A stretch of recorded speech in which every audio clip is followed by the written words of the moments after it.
Well done, Sethos. Well, well, well. Greetings, one and all. I am Ba Moon, the current leader of the Temple of Silence. I know why you are here, and I thank you for your patience. Bring him out.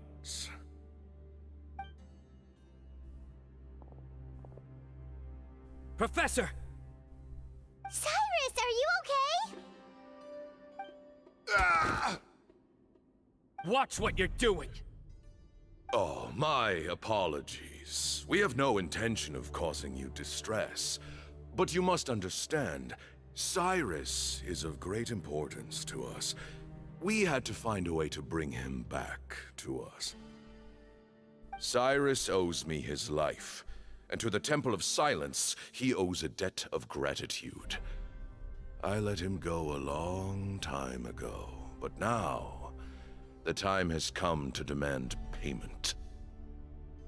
I wanted to end my feud with this old bag of bones before you caught up with me, but you got here so quickly. Just leave, CYNO. This is a matter between us two old men. You're all too young to get involved. So that's why you didn't want to report the letter. You'd made up your mind to come here from the beginning. You only left in such a hurry to try and throw us off your trail. Some things in life catch up with you, no matter what you do. You shouldn't have come. That alone brought the others. Well, he didn't want to, but well, we. CYNO didn't make us do anything. We came here for the same reason he did, to rescue you.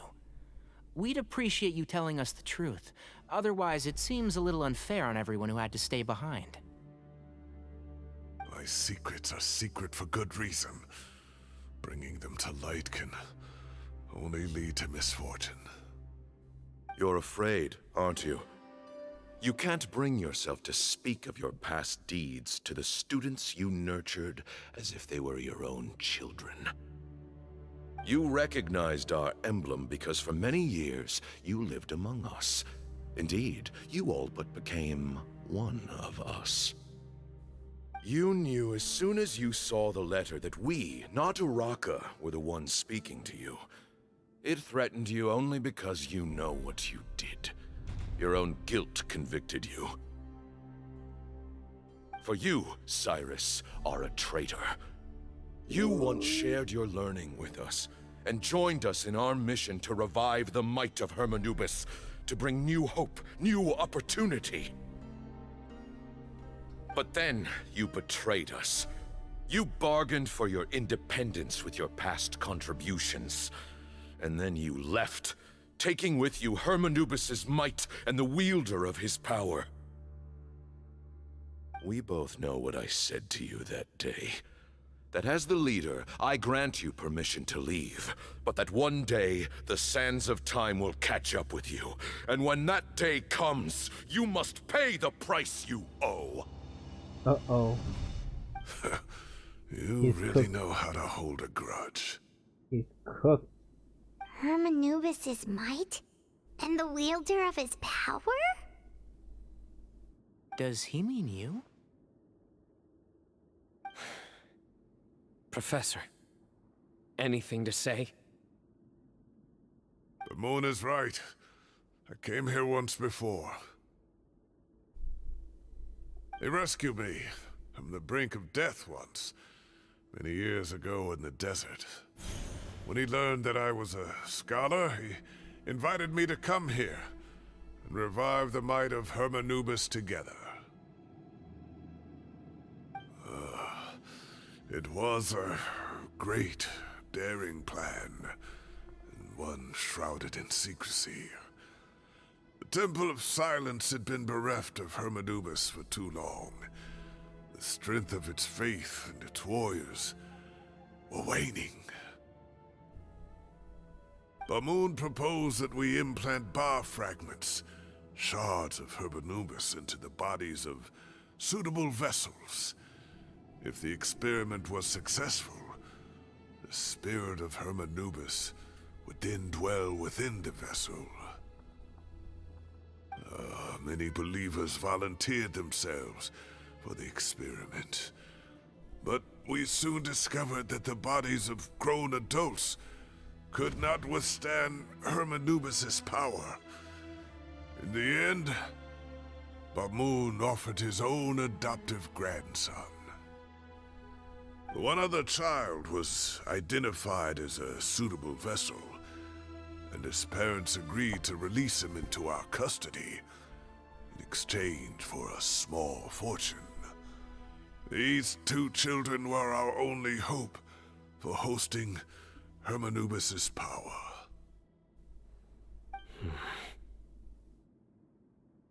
For many years, the Temple of Silence had been in possession of 2 Ba fragments from Hermanubis. As remnants of his raw power, they were exceedingly rare treasures.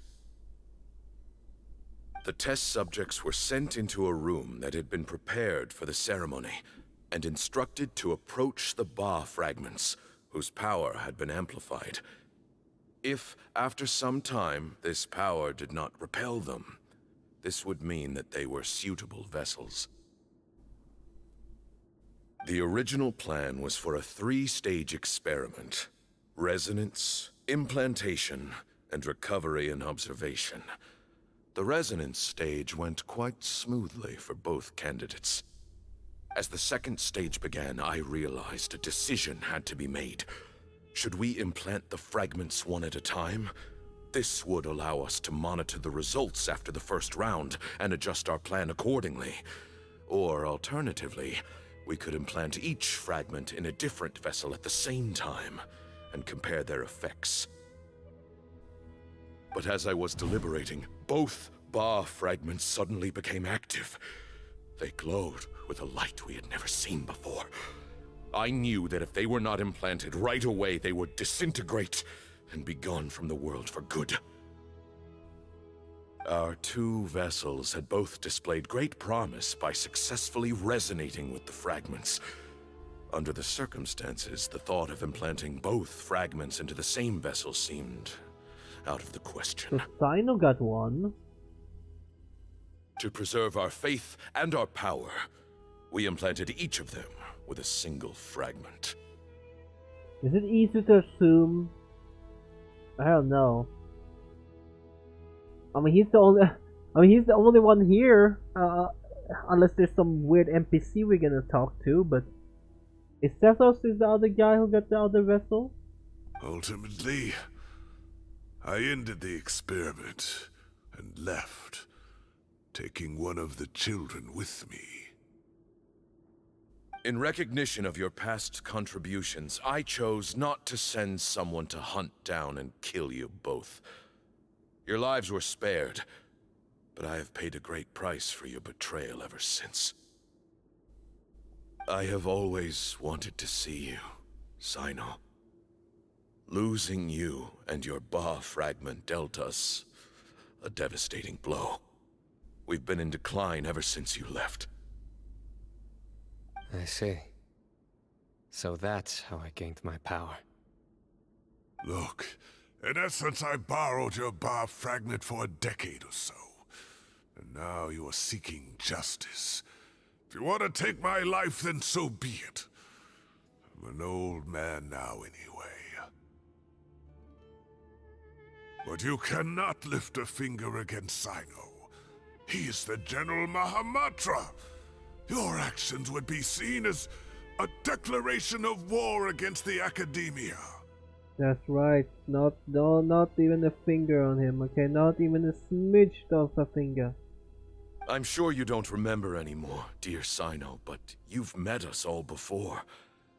You were so young then, when we all gathered around and celebrated the revival of our Lord.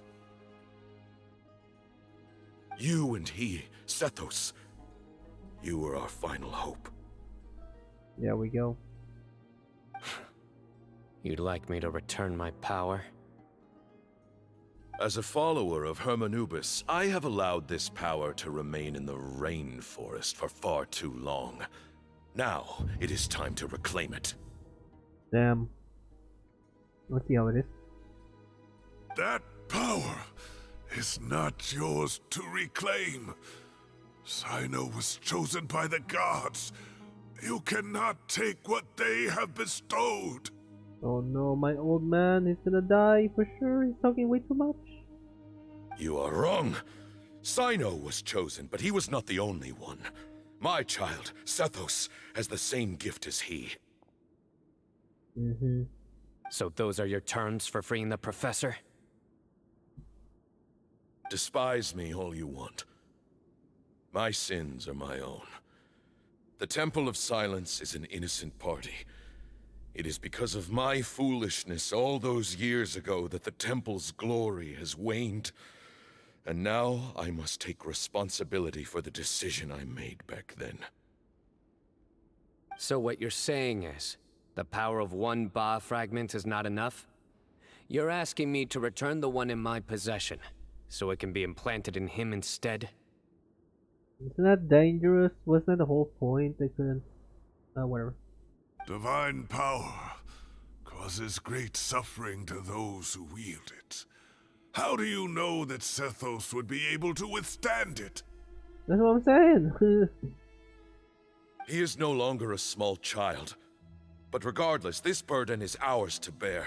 And your objections mean little given that you turned your back on us long ago.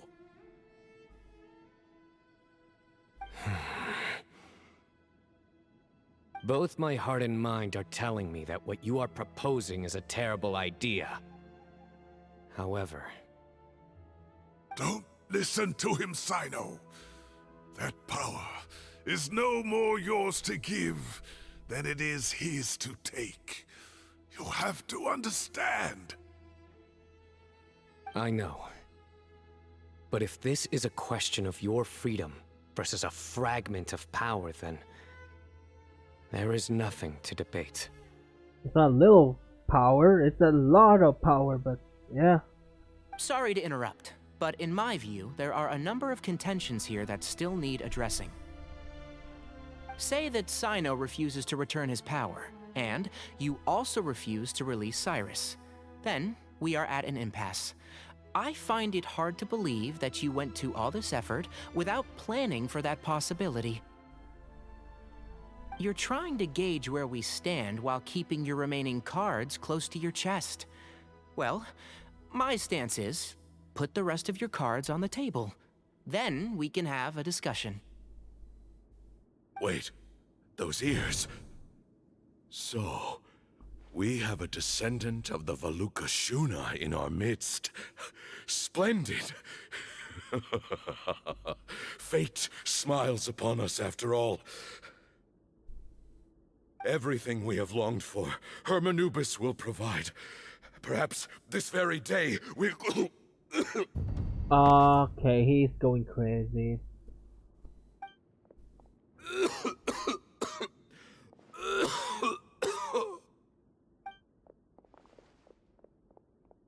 Why is he coughing so much? He looks like he's in really bad shape. Babylon's condition is critical. He must have been forcing himself to act strong. His eyesight must be failing him too, otherwise he would have noticed Tainar's ear right away. Pamoon, you... Take our leader back to his room.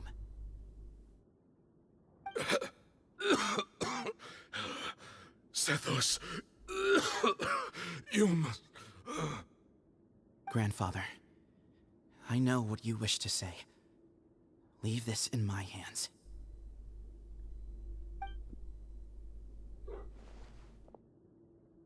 I don't like to drag out conversations, so I'll just cut to the chase. Had Cyrus not stopped the experiment all those years ago, the plan would most likely have been a success. The wisdom of Hermanubis would have been ours. Well, you don't know that. You don't know that. Still, it's no use talking about what-ifs. We cannot change the past. I'm not like my grandfather. The Temple of Silence has a grand legacy and a sacred duty to fulfill. So it's somewhat inevitable for the leader to have an inflated sense of self. but I see things a little differently.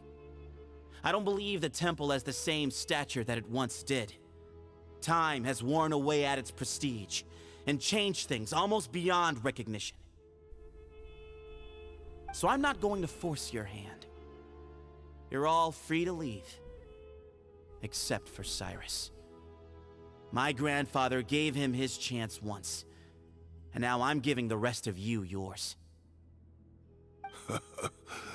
You have courage and wise judgment, kid. Reminds me a lot of Bamoon in his younger years. I truly wish that the temple would take an objective look at the academia of today. You've been to the city yourself. I'm sure you've seen that much has changed for the better. And things will only continue to improve. Why not consider cooperating with the academia once more? If you hadn't betrayed my grandfather, I might well be open to persuasion. But it's a bit too late for that now, Cyrus. Tainari made a good point earlier. He said there has to be more to your plan than this, and I agree. All you and Ba Moon are after is the Ba fragment. The professor will accept whatever fate you deem fit for him out of a sense of guilt. I am the one who has a choice to make. And that's how it was always going to be. Ultimately, you want to trade the Ba fragment for the professor, correct? I'm glad to see you're giving it some serious consideration. I won't forsake my professor. Nor do I intend to run from a problem that I must face sooner or later. Give me one night to make my decision. That works. Then I'll be waiting to hear your verdict. CYNO. Oh, my grandfather still has a fair few things he wants to say to Cyrus, so I'll be escorting him back now. Well. Are you sure about negotiating with him? I need to think this through. Everyone, let's meet again later tonight. Until then, take some time for yourself. Alright. Alright, well, don't put too much pressure on yourself, CYNO. If you need any help working things out, just come and find us. Something tells me he is not going to.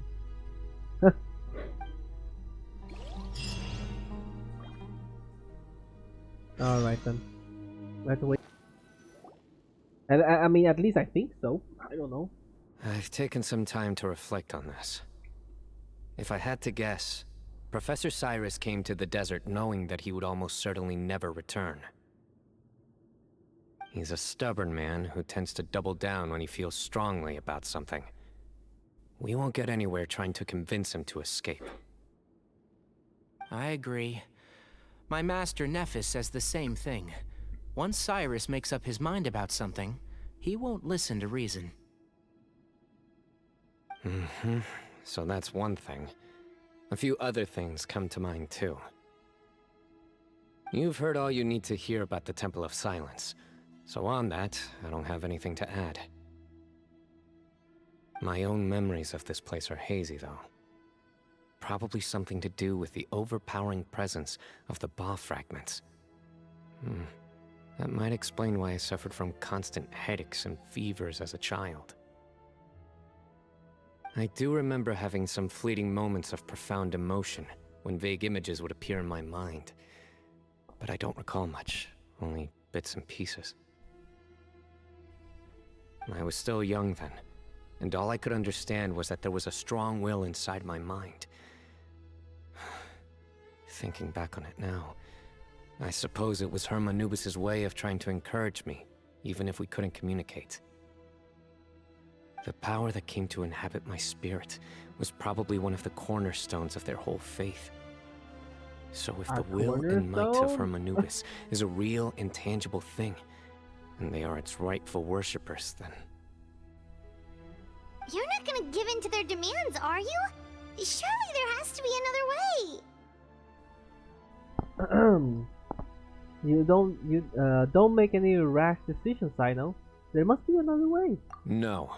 I have no intention of returning it. I need this power to protect Sumeru. But the temple has the right to make the final decision over its fate, since it belongs to one of the 7 pillars of King Deshret. So I will challenge them head on, and win the right to wield this power for myself, fair and square. Ooh. It's a 1v1. We're gonna have 1v1? This reminds me of something Alhaitham mentioned to me just before we left. He said that the Temple of Silence was originally founded by the ruling elite of the day. Traditionally, such organizations are bound by a strict and ancient code of nobility. Kaveh has made similar observations about the desert tribes from his work trips there. He says many of them have their own internal rules. They talk about the importance of never dishonoring their tribal bonds, or the rules laid down by their ancestors. I think we could turn that to our advantage. Go back to them with a proposal of our own. Wow, and just like that, we've turned the tables on them. Well, we still have to win. Looks like we have the same idea. Turn it back on them now while we still can, in terms that they cannot refuse. That's how we win this. That sounds good to me. Great. And I know just how to start the conversation. Let's go find Sethos. We'll tell him that I know a thing or two about medicine and would like to take a look at his grandfather's condition. Doctor, the doctor, he will help. I wonder if there's a secret here. Maybe, maybe not. I feel like probably not. What? What a heck? Not here? Wait. Oh. Oops. Wait, didn't it like show me that way though? Or am I just bugging? Okay, I think I'm just... Yeah, I'm bugging. Oh, we're back to this room. Oh, it's so blue here.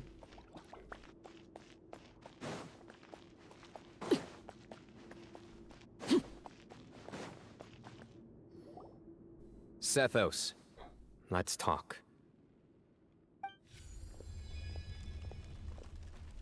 Have you made up your mind? We'll get to that, but first, I have some degree of medical training, so I was wondering if you might let me take a look at your grandfather? I have no objections, although we do have our own doctors here. I doubt you'll be able to tell us anything we don't already know. Hey, he knows quite a lot. You never know. You know, I mean, 2 is better than 1. Only one way to find out. Follow me. Keep your voices down. We don't want to disturb him. Okay.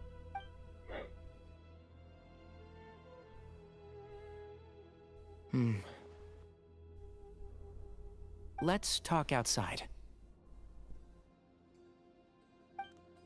Bamoon has fallen into a deep coma, and his prognosis is quite grave. I'm sure that your physicians have come to the same conclusion. He appears to have sustained a serious injury in his youth, which has been exacerbated over the years by the heavy burden of work and now by the effects of old age. Regretfully, I must inform you that, based on what I've seen with patients in a similar condition, he doesn't have long left. A few days at most. Oh. Damn. Yeah. I've known for a long time. You're his heir, aren't you? You clearly have a lot of respect for the man. But you also see things differently. You have a broader range of concerns and a more pragmatic approach. So tell me how we can end this on your terms. Let's find a way to bring all this to a resolution while Bamoon is still alive to see it. That's what really matters to you. I know it.